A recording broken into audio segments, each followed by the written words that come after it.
Hello लोगोफोर आंनि चेनेलखौ मोजां मोनग्रा नायगिरि साफ्रामनिसिमबो आंनि गोसो गोरबोनिफ्राय खुलुमनाय अननाय सिबिनाय जासिहरनायजों लोगोसे दिनै टिपकाइ ओनसोलनि जेनाखि जाथाय बे जाथायनि सायाव आं फंनैसो बाथ्राखौ बुंनो नागिरदों।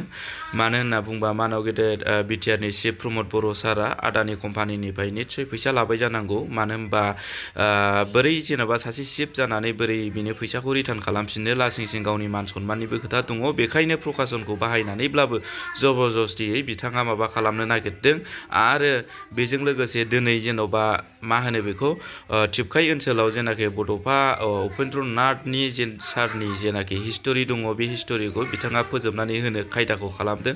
बेखायनो हगारनांगौ गैया रायजोफोर गोख्रोङै जा आरो फैगोन बिटिसि इलेक्सनाव बिथांमोननो फिननायखौ होनो हागोन। नोंथांमोनहा सोरनो भट थुनांगौ नोंथांमोनानो सायख'ना लानानै आवगायलां।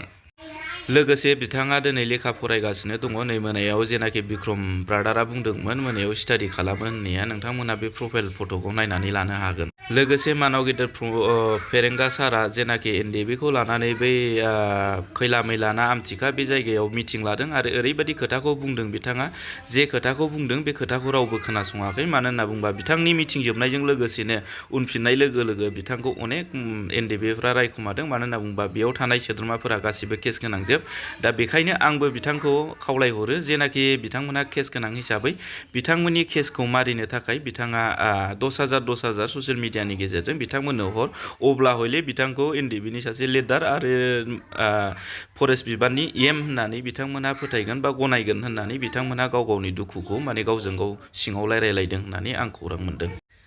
आरो लोगोसे जोंना मानाव गेदेर इउजि सार मन्त्रि बिथाङाबो आदानिनि कम्पानिनि सायाव सिं सिं सोर स्पेस होखुमाबाय थादों होननानै रायलायखुमालायदों। मिन्थिगौ बिथाङाबो, नाथाय बिथाङाबो बेखौ जेबो खालामनो हाया। मानो होनना बुङोबा प्रमद बर'नि सारनि जेनाखि खोथाखौ बे दाननो हाया। नाथाय नोङो सानदो जेन'बा बेसेबां कौटिनि फानखो बेबा 3,600 बिगायाव गैयाबाबो नोङो बिगायाव 500 कौटि बा खय हाजार कौटि जाहैयो।